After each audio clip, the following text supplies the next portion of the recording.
ellos. Y empezaron a alborotar, hermano, y levantaron, soliviantaron a la gente. Fíjate lo que es el chisme y la malicia. Fíjate lo que es la calumnia y la mentira. Entonces toda Jerusalén se alborotó. Todos se alborotaron, las calles, hermano, fueron tomadas y tomaron al apóstol Pablo y lo arrastraron. Ellos lo arrastraron, lo golpearon, lo arrastraron, lo empujaron y lo echaron del templo de forma ilegal e injusta. Lo que estoy leyendo, hermano, está en el verso 30. No lo lean ahorita, del libro de Hechos, capítulo 21. Un solo grito de una persona, hermano, chismosa, maliciosa, difamadora, calumniadora, mentirosa, que creyó haber visto a un hombre griego. No es cierto, no había ningún hombre griego. ¿Me estoy dando a entender? Entonces llegaron los soldados, los centuriones romanos, y cuando ven que el apóstol Pablo lo iban a matar, así como lo oyes, lo iban a matar, lo iban a despedazar, se meten, hermano, con sus caballos, con sus lanzas, sus escudos, sus espadas, y lo rescatan de la gente. Lo rescatan de la gente. La autoridad se llamaba Claudio Lisias, el tribuno. Y lo manda a rescatar, lo saca, se lo quita a las personas, lo manda a atar y lo manda a meter a la fortaleza. ¿Qué está pasando aquí? Pues era su conquista, era su ciudad, era su reinado de Roma. Rescata al apóstol de la intolerancia religiosa que le estaba juzgando, acusando y condenando sin razón. ¿Me estoy dando a entender? Le pusieron sus cadenas y sin saber de qué le acusaban, el tribuno Claudio Lisias, en medio de la violencia, decide llevarlo a las prisiones porque la multitud enardecida gritaba que muera, que muera. Y cuando lo llevan, hermano, iba subiendo unas escaleras, pues le dice el apóstol, pues déjame hablar. A ver, habla. Y empieza a dar testimonio de cómo Dios lo había llamado. Y aquella gente no soportó. ¿Cómo que es un hombre de Dios? ¿Cómo que Dios le habló? ¿Cómo que Dios lo mandó a predicar? Y se empiezan a enardecer otra vez y empiezan a gritar, no lo queremos oír, que muera. Y otra vez el tribuno Claudio Lisias se vio obligado a meterlo a la fortaleza con sus manos atadas, porque la gente dice que levantaba polvo al aire y gritaban, hermano, que muriera de una vez. Lo golpearon. Le quisieron arrancar la confesión con golpes. Sin embargo, él hablaba. Conmigo lo que Dios hizo, yo iba camino a Damasco y el Señor me apareció. Y oí aquella voz que me decía, Saulo, Saulo, ¿por qué me persigues?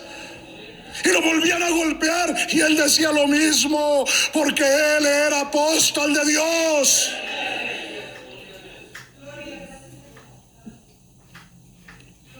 Fue recluido, fue prisionero. A los días llegó el Sanedrín. El Sanedrín era el Consejo Supremo de los judíos, el que decidía y trataba todos los asuntos de la religión judía. El Sanedrín presidido por el sumo sacerdote, mandó llamar al apóstol. Y cuando le hacen una pregunta, el apóstol responde y el sumo sacerdote lo manda a golpear, hermano, de un puñetazo en su boca. Y el apóstol le dice, ¿por qué me golpea? Fíjate cómo fue el juicio. ya estaba prisionero bajo el poder o la jurisdicción del tribuno Claudio Lisias, y se presenta ante una primera instancia que era el Sanedrín, el Consejo Supremo de los Judíos. Como que aquel hombre llamado Claudio Lisias dijo: pues a ver, si son cosas de su ley, a ver, llamen al Consejo Supremo, a los ancianos, y que ellos lo juzguen aquí delante de mí. Se los trae, lo presenta para que lo golpearan ahí en la boca, duramente. Ahí, hermano, en esa ocasión ante el Sanedrín, Pablo quedó en medio de dos grupos. Dice la Escritura que los judíos se le echaron encima, no soportaban, no toleraban, no podían oír que había un apóstol de Dios, no podían oír. Mira, la gente lo sigue, mira, la gente lo oye, mira, ha levantado a estos paralíticos, mira, ha hecho estos milagros, mira su palabra, la gente la oye. Y se llenaron de coraje y lo querían matar. Y los soldados, los centuriones de este tribuno llamado Claudio Lisias, se metieron, hermano, al Sanedrín. Y empezaron, hermano, otra vez a arrebatárselo porque lo iban a matar. Lo golpearían, lo jalarían, le romperían sus vestiduras, lo escupirían. El tribuno, dice la Escritura, que tuvo miedo, así dice, tuvo miedo de que lo fueran a despedazar, y mandó que lo arrebatasen de sus manos, y otra vez lo volvieron a meter a la fortaleza. Ante la primera instancia entonces, que fue el Sanedrín, el juicio del apóstol Pablo, hermano, lo quisieron matar. Fracasó a causa del alto índice de violencia que hubo en el Sanedrín. Ahí, hermano, estaba un sobrino del apóstol Pablo entre la gente, ya me imagino, y 40 hombres judíos se juramentaron. Sí, hermano, impulsados por el Sanedrín, le dijeron: este hombre no lo queremos vivo. No querían justicia, querían su vida. ¿Me doy a entender o no? No querían justicia, ¿qué querían? La intolerancia religiosa lo juzgaba. Y 40 hombres se juramentaron y dijeron: miren, a los líderes del Sanedrín le dijeron: nosotros nos hemos juramentado no comer nada y no beber agua hasta que lo matemos. Y los representantes de la ley que dice, hermano, no matarás, aceptaron.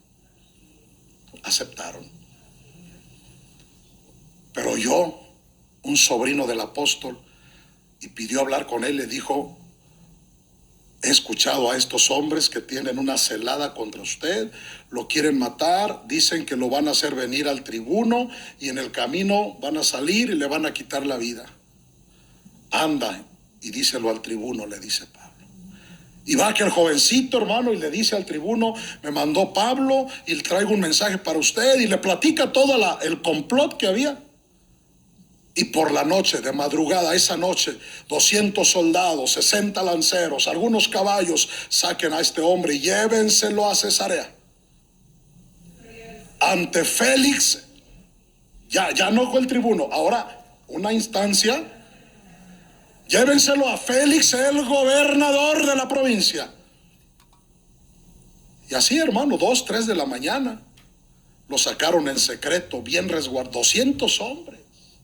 60 lanceros, caballos, vigilantes. Fíjate cómo era el riesgo del apóstol. Y lo llevan, hermano, ante Félix el gobernador. Y en la carta de recomendación, el tribuno Claudio Lisias le dice a Félix acerca del apóstol Pablo: esto es literal. Hallé que le acusaban por cuestiones de ley de ellos, de la ley de ellos, pero que ningún delito tenía digno de muerte o de prisión. Y por eso, en espera de que vinieran sus acusadores, le resguardé en el pretorio de Herodes, esto es la cárcel. Llegó ante Félix, Félix lo metió a la cárcel. A los 5 días, ¿qué crees?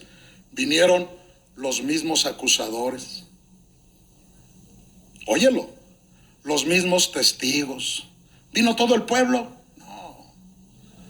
Los mismos testigos comprados. Los mismos testigos pagados.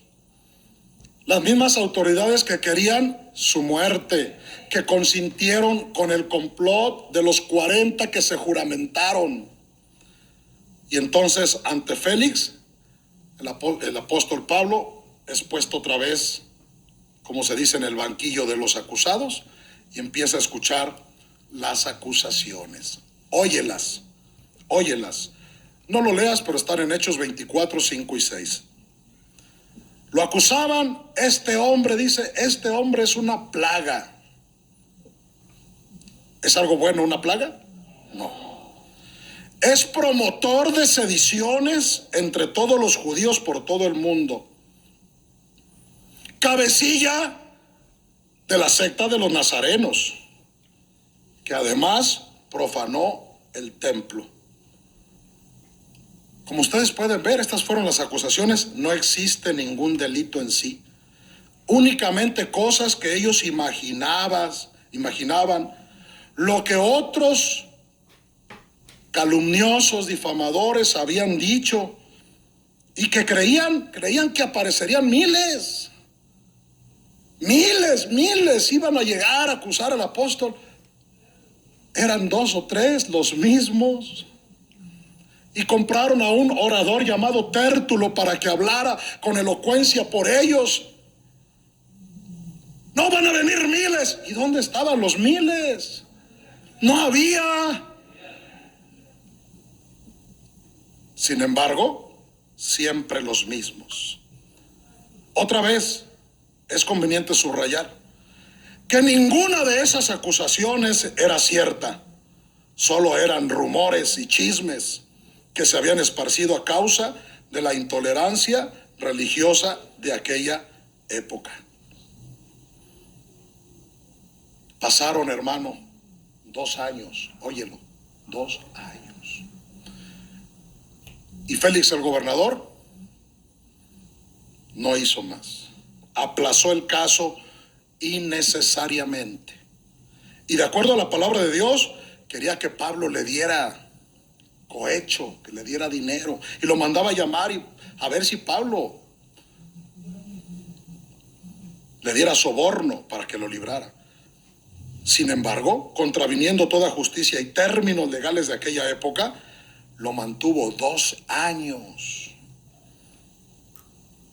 Hasta que este gobernador llamado Félix fue suplido.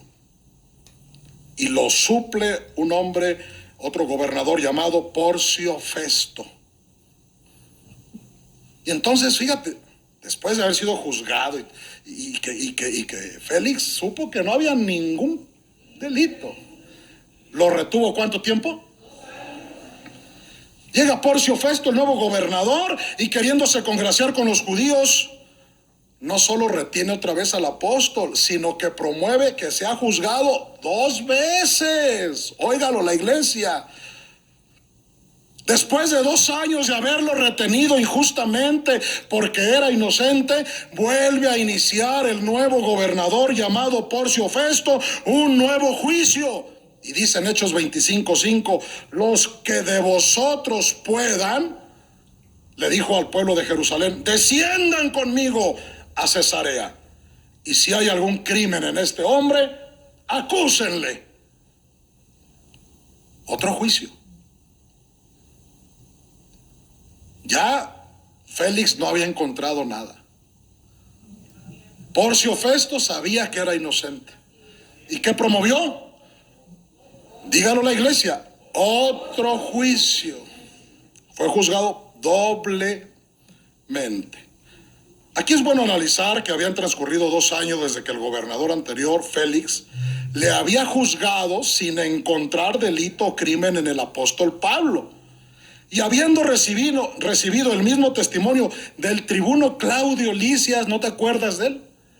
Le mandó una carta donde decía, yo no encuentro ninguno, pero lo quieren matar, te lo mando a ti para que tú veas qué haces.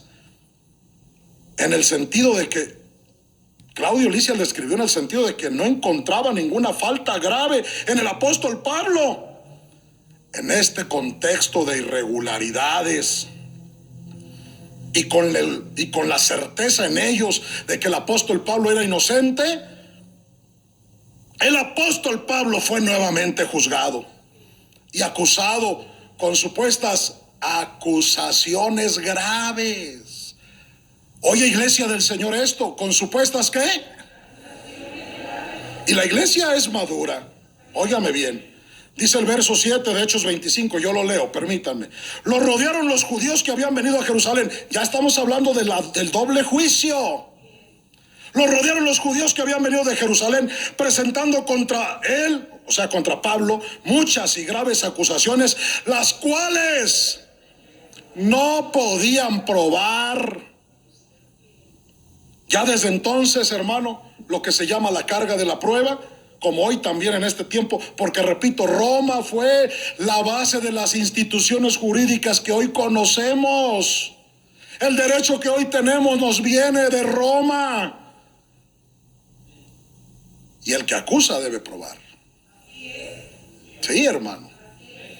Sí, el que acusa debe probar. Ya desde entonces la carga de la prueba, como hoy también, corresponde al que acusa. Es decir, a los judíos les correspondía aportar las pruebas que le dieran certeza al juzgador, que en este caso era Porcio Festo, de que el apóstol Pablo era un criminal. No bastaba solamente el dicho, o el grito de la turba, o los testigos comprados. Y así aquellos lo acusaban, pero no podían probar nada. Como dice la escritura en el texto que acabo de leer, porque la iglesia debe tener bien firme esto. Acusación no implica culpabilidad. Otra vez, ¿qué cosa? Acusación. Acusar no significa criminalidad. Acusar no es un hecho probado. Acusar no quiere decir sentenciar. Cuando Porcio Festo quiso ganarse a los judíos, le ofreció al apóstol Pablo primero, fíjate cómo era. Le dice, si quieres que te juzgue en Jerusalén, te llevo a Jerusalén y allá te juzgo. Y el apóstol se niega y dice, no. ¿Sabes por qué se negó? Porque sabía que había un juramento, que en el camino lo iban a matar. Le dice, no. Fíjate el respeto que tenía por las instituciones legales. Y le dice el apóstol, a César apelo. Y entonces el gobernador se desarma. ¿A César apelas? A César irás. Yo te ofrecí juzgarte en Jerusalén, pero el apóstol Pablo sabía que en ese trayecto, y los líderes religiosos, hermanos judíos, sabían que el apóstol Pablo sería absuelto en cualquier juicio justo, que si su juicio era justo, ellos sabían que en cualquier momento él era liberado. Pero no querían eso, querían que lo llevaran para emboscarlo, para matarlo antes del juicio. Por eso, ante ese inminente peligro, el apóstol Pablo apela a César. Y otra vez, de forma inexplicable e injusta, sigue retenido, privado de su libertad, y apeló a la última instancia. Oye, fíjate esto, hermano, ya casi el tiempo se me agota, pero ojalá me permitan terminar esto. Estando ya, hermano, apelando a la jurisdicción de César, la máxima instancia de justicia del imperio romano, llegó un rey llamado Agripa con Berenice, su mujer, su esposa, y llegó a saludar. Él no iba a otra cosa, él fue a saludar a su amigo gobernador Porcio Festo. ¿Cómo estás? Y Porcio Festo le comenta, fíjate que aquí hay un hombre que lo acusan de un Jesús que dicen que murió, pero Pablo dice que está vivo y le causa curiosidad. Oye, quiero oírlo, yo he oído mucho de él, quiero escucharlo. Y se monta otra instancia. Fíjate, ya había pasado por el tribuno Claudio Lisias. Ya había pasado por Félix el gobernador, ya había pasado por Porcio Festo el gobernador, y una instancia más lo juzga, llamado Félix el rey, con Berenice su mujer. A ver, tráelo en la mañana. Lo vuelven a vestir, se monta la audiencia con los principales y lo traen, y ahí delante de Félix, y le dice el gobernador: oye, esto, si no suena, perdón la palabra, ridículo. El gobernador le dice, Hechos 25, 26 y 27, le dice al rey: como no tengo cosa cierta que escribir a mi señor César, le he traído ante vosotros, y mayormente ante ti, oh rey Agripa, para que después de examinarle tenga yo que escribir, porque me parece fuera de razón enviar un preso y no informar de los cargos que haya en su contra. Casi 3 años de haberlo detenido indebidamente, casi 3 años de haberlo retenido de forma injusta, casi 3 años de someterlo a diversas instancias, y a pesar de contar con la resolución del tribuno Lisias y la de Félix, el anterior gobernador, y de saber que los judíos procuraban matarle, pregunto, ¿el gobernador aún no tenía nada que escribir de cargos contra el apóstol? Es imposible. Ellos sabían que Pablo era inocente. La resolución a la que llegó el rey Agripa y el gobernador Porcio Festo, después de realizar la audiencia con los tribunos, los principales, fue de inocencia, diciendo: ninguna cosa digna ni de muerte ni de prisión ha hecho este hombre.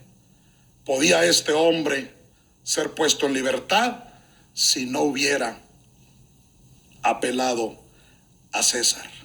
Pero a pesar de la resolución y a sabiendas de que Pablo era inocente, no fue dejado en libertad.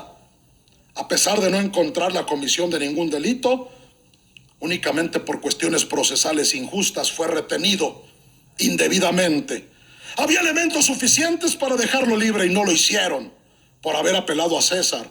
Aún tuvieron que pasar, óyelo, por lo menos otros 3 años para volver a ser juzgado, aunque de antemano ellos sabían que era inocente. La Biblia ya no registra qué pasó, porque dice que se quedó 2 años en la casa alquilada en Roma esperando que César lo llamara. Ya la Biblia no dice qué pasó con su juicio, pero habían transcurrido casi 6 años. Y la pregunta es, hermanos que me están oyendo en su hogar, hermanos presentes, Iglesia Universal, ¿y cómo se encontraba la fe y el ánimo de la iglesia respecto a las prisiones por las que estaba pasando el apóstol Pablo y el juicio que llevaba? ¿Sabes cómo estaban? Firmes, firmes, seguros. Aleluya sea el Señor. ¿Sabes qué pasó? Cuando el apóstol llega a Roma, los hermanos, que era un grupito chiquito, unos se fueron a un paradero, a alguna pequeña ciudad llamada Tres Tabernas, a 72 kilómetros de Roma. Otros se fueron, hermano, a esperarlo a un lugar llamado Foro Apio. Foro Apio estaba a 72 kilómetros y Tres Tabernas a 15. Y ahí estaban esperándolo. Cuando lo ven llegar, se alegran en su corazón.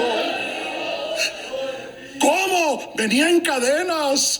Pero para ellos no era un hombre encadenado, era el apóstol de Jesucristo. Se alegraron con él, acompañaron a su padre en la fe. Y el tiempo que estuvo en aquella casa, la iglesia lo atendía. Bendita sea la gracia del Señor. Tengo más que hablar de este tema. No lo he podido terminar, pero espero que lo hasta aquí, hermano, explicado sea para la gloria del Señor. Debo concluir y concluyo con esta frase. A pesar de las prisiones materiales, óigame la iglesia, a pesar de las prisiones materiales y las circunstancias que pudieran acontecer, el ministerio apostólico continuó vigente, eficaz, y era libre para la salvación de las almas. Conclusión: los soldados romanos, la ley judía, habían detenido el cuerpo del apóstol. Lo habían aprisionado, lo habían encerrado, pero su palabra y su autoridad no estaba presa en cuatro paredes. No pudo ser encerrada, no pudo ser detenida ni aprisionada, porque la palabra de Dios es viva y eficaz. Sale por todo el mundo y recorre la tierra, penetra hasta lo más profundo del corazón, desbarata los argumentos del hombre y sobre todo salva las almas. A Dios sea la gloria desde ahora y para siempre. El Señor mantenga firme nuestra fe, encendida nuestra esperanza, y en esta Santa Cena 2020 renovemos nuestro ánimo. En el nombre del Señor, el coro de la iglesia nos va a despedir con una alabanza.